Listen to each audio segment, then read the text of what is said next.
Hello, everyone. Hello, everyone. Sorry, Christ 169. Oh, God, sorry, guys. Christ 169 coming to you with an emergency video here. Is gaming doomed? Yes. Why? Um, many things to blame. Many things to blame. Very quick video, guys. I'm really tired. I've been yawning all day trying to do this first time. I yawned, so I'm gonna cancel the video and do it again because it's just taking me yawn fast. So now I'm trying to keep myself from yawning, so I'm gonna smack myself. But you guys don't think I'm crazy or whatever in my mind. No, but is the game industry doomed? Yes, it is doomed. Are we effed? Yes, we're effed. Why? Inflation, price of games. People are not buying a lot of this stuff. Look at Microsoft. Okay, prime example. And EA just laid off about what 900 people, 800 people, 500 people, whatever it was, 700 people today or yesterday. So to say that the game industry is not having problems would be saying, I don't have a weight problem, and it's total bullshit.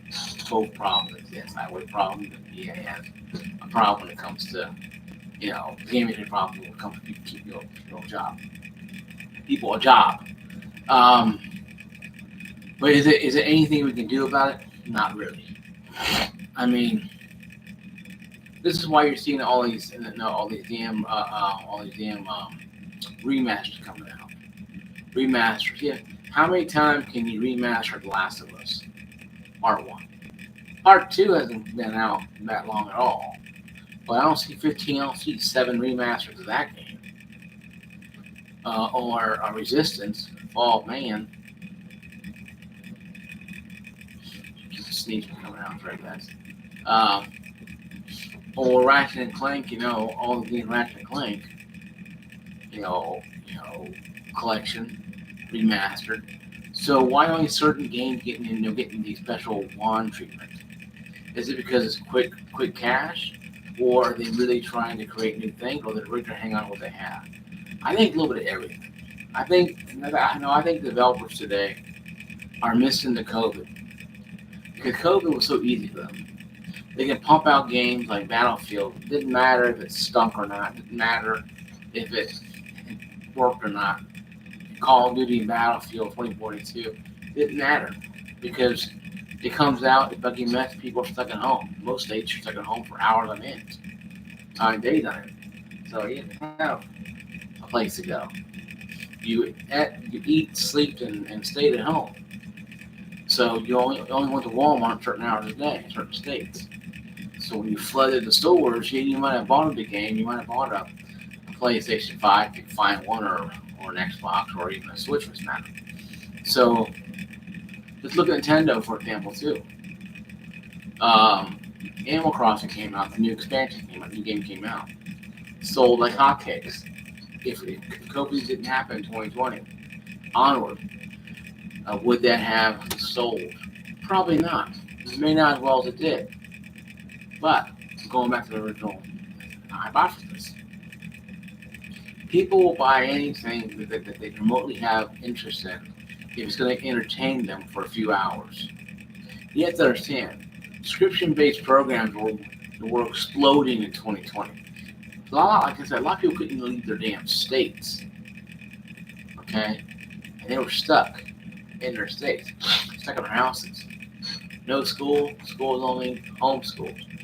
If you even that, most states didn't even have all their online services up, so people's kids didn't go to school for 2 years in certain states. So, that being said, is inflation to blame? Yes. COVID to blame? Yes. Is the state governments not be able to run their own states? Yes.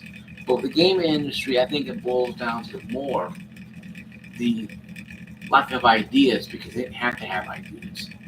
They had endless supply of games they could pump out. Look at Game Pass Ultimate. Okay? It really exploded during the COVID time. Why? Kids had Xboxes, they had an Xbox One, Xbox X Series, that they could find one, or an Xbox S. They played Halo. They played Call of Duty. Not really Call of Duty. They played Gears of War. Played games that were on there. So parents had a way to keep the kids from aggravating the hell out of them. And of course, parents were doing the secret drinking pretty much all day long. So a lot of people were having issues. But the game industry was suffering more because now you're seeing the massive layoffs of COVID. Yes, it's been almost 2 years after COVID officially ended.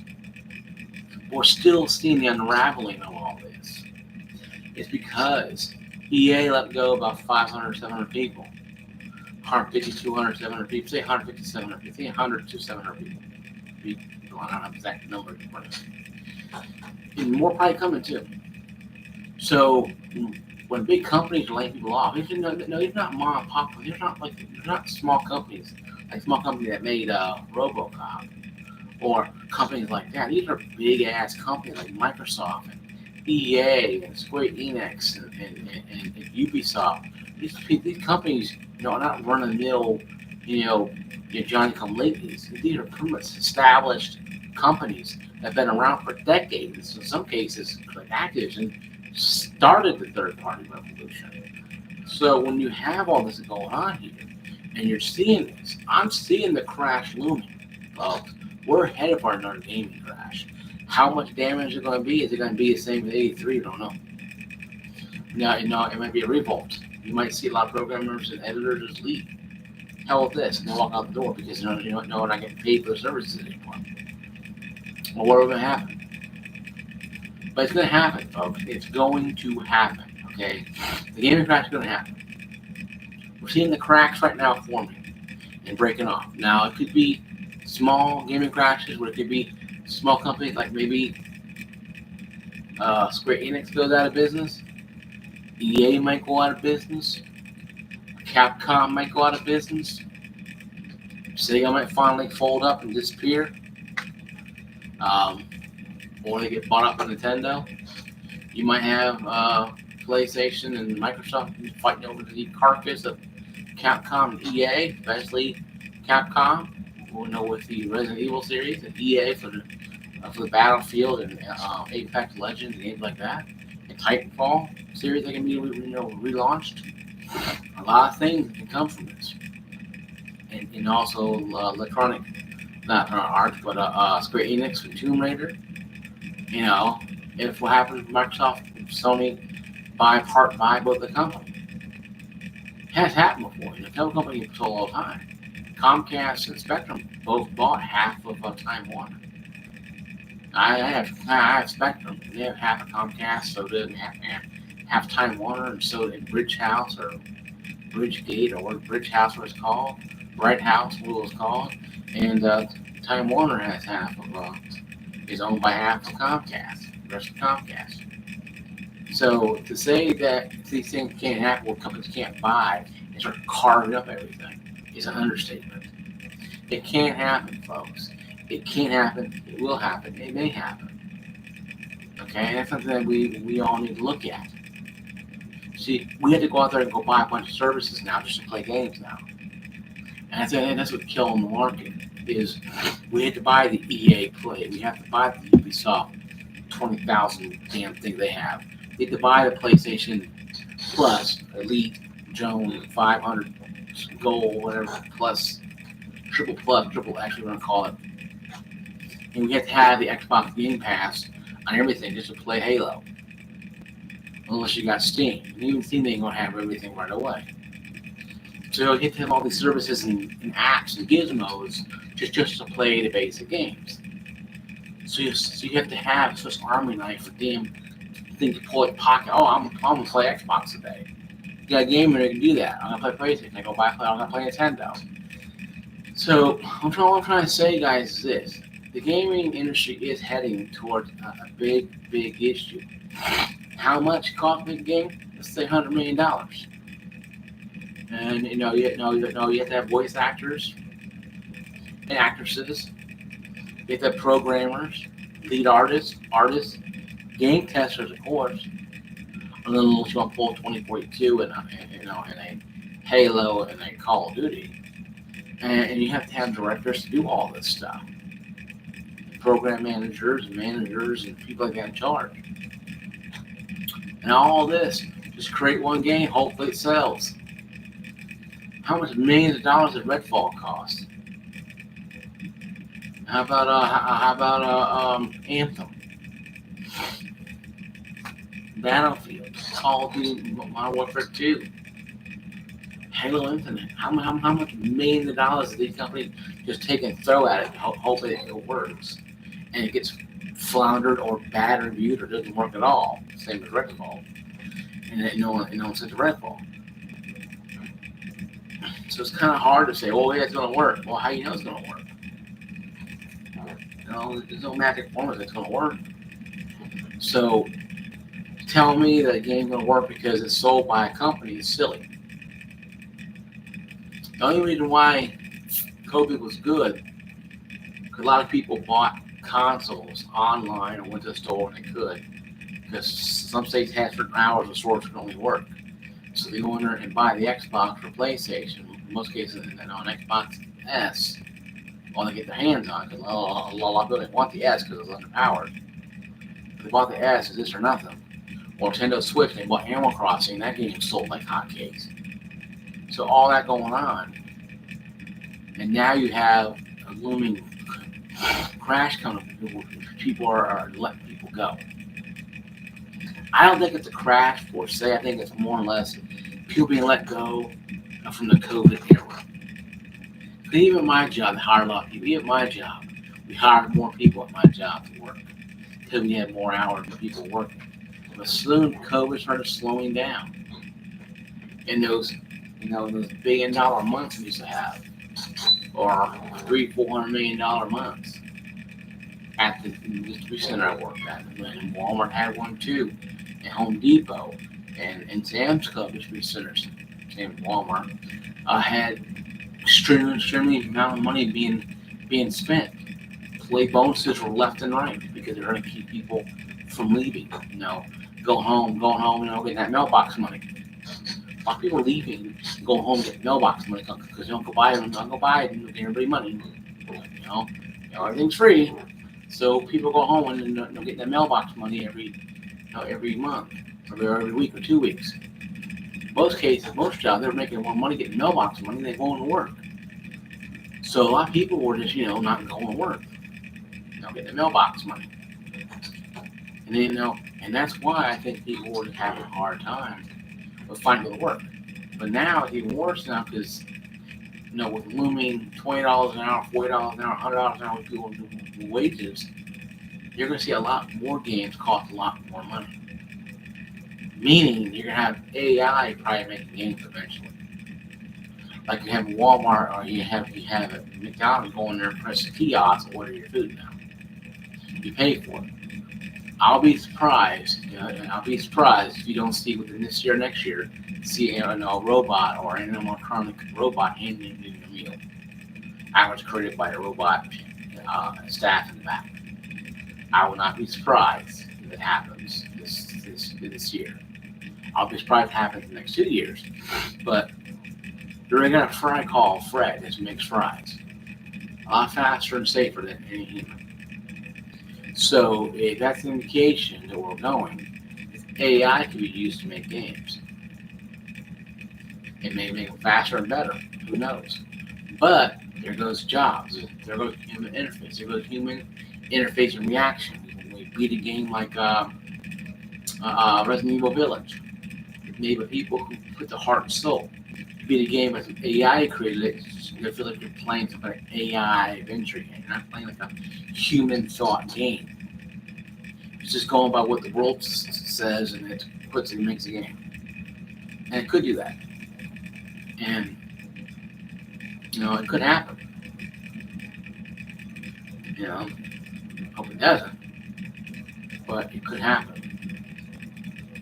And if it does happen, you're going to see a lot stranger world out there. A lot of people don't want to be, worried about if they're going to have games or not, or the games coming out or not. And this is why we have a lot of remasters. Look at Last of Us Part 1. How many times has that game been remastered? It came out originally on PS3. Last game was PS3. That last game was PS3. That pushed the PS3 to win the generation. The last game came out sold more PS3s than all the library PS3s did. Then PS4 came out. Okay, we'll pack the games and then back out again. And that's good because a lot of people didn't can't play. The Xbox VRM money grab thing went pretty crazy. I'm gonna buy a PlayStation. Okay, well, cool. We're gonna remaster the Last of Us Part One. Okay, cool. It went from half teraflop, 1 teraflop to almost two, 3 teraflops. Cool, 2.5 teraflops. Even better. So now I have lower power. So the games run better. Okay, the game looks better. Now, okay, PS4 Pro. Okay, make it Pro now. Okay, make it PS5 edition. Really? PS5 edition? Oh, okay, PlayStation, so people play it. A PC edition? I'm gonna create a PC one too now as well. And you get my drift. The Last of Us Part 2 has not been re-released on PS5. A lot of people say it's a weaker title. I think it's a better title. I haven't played it, but I saw one a little more action I like to see on it than the original one. Now, the whole lesbian thing didn't really bother me because it's like whatever, the video game. But he had to keep up with the times, I guess, and it's getting woke. But I don't really think woke is. I think woke's a passe word. It's stupid. But I understand people don't want their games to have real life situations, and that's fine. But I believe that people need to wake up to the fact that truth and substance and reality are always going to be mixed together to create something. It comes together to give a masterpiece. Okay, so that being said, though, do I think gaming is going to crash happen this year? No, but it's going to happen eventually. We're heading down a path now where games become harder and harder to create because it costs more and more money. And we're already seeing price increases of PlayStation and the Xbox Game Pass, PlayStation Plus, that's the Ultimate PlayStation Plus. And Nintendo Switch might go up too. 20 bones a year is good. What about 40 bones? Is that better? That's still basic. You're paying $50 a year just to play the old games. And if you're gonna pay $40 a year, Nintendo, hypothetical, I want you to add some Sega stuff in there or 4 stuff. Maybe Sega. Sega Genesis games in there. Because if I'm paying buku money, I want buku product. Or you add more games. Wrestling games, what are you going to add? So it's like whatever. But that's only if best case scenario. Worst case scenario is they have a game crash like a 3, even worse because they everything out and it cripples the market. And everything crashes and it gets destroyed. The PC comes back again and saves the day. Hopefully. But we don't know for sure. Because a gaming crash can be anything. Microsoft can let go of Xbox and still have trillions of dollars. Sony will let go of PlayStation. Their company that used to make games, they used to make Walkmans, now are just sitting there dying slowly. Nintendo is a company that made blenders, 120 years ago. So it's really hard to tell people, hey, this is what, no. Over 100 years ago, Nintendo used to sell, household decor products and stuff like that, and appliances. They got into gaming late in the 60s and 70s. So, that being said, that all 3 companies came from something different than gaming. It makes me believe that Nintendo will go back selling, food processors and crap. Sony will go back to selling Walkmans, and Microsoft will go back to selling, Windows operating system. If the gaming crash was really bad, but I don't think it's going to be bad. It's going to crash, yes, it's going to crash. Now, how bad it crashes? It'll probably crash. Your probably company go under, probably. Your Capcoms, probably your EAs, maybe, or get bought out by Microsoft or Sony. Like I said before, they'll get bought out by those guys. So you'll have that happen. But then the wave would die down and hopefully go back to what normalcy again. Well, I don't think we're going to have the boom year we had in 2020. It wasn't because of anything wrong, it's because of COVID. So that being said, guys, I think we keep an eye out, and really the remasters are probably their effort to get some extra cash flow so they can boost up some sales. I think costing sold so much, Nintendo and a lot of people, they cut people too as well. So it's not just, Nintendo is this island and sun by itself. They're affecting the pinch too as well. They're feeling the pinch as well. So enjoy your game, guys. Don't take anything I say 100%, but understand that the gaming industry is going through a flux. That it will have some big heavy hitters go out of business. I'm calling right now. I think it could be EA, it could be Capcom, it could be Square Enix, Ubisoft. Somebody's going to be going out of business, or really having to rely on a company like Microsoft or Sony or Nintendo to buy them out and keep them afloat. And you might have that. How GameStop is still afloat because Microsoft pumped millions of dollars into them. For infrastructure reasons, makes more sense to me than just them going out of business. So I'm thinking, guys, the gaming will be around for a while, but keep your eyes out there, keep your ears peeled. One thing I'd like to subscribe to Gaming NFL. See you later. Peace out.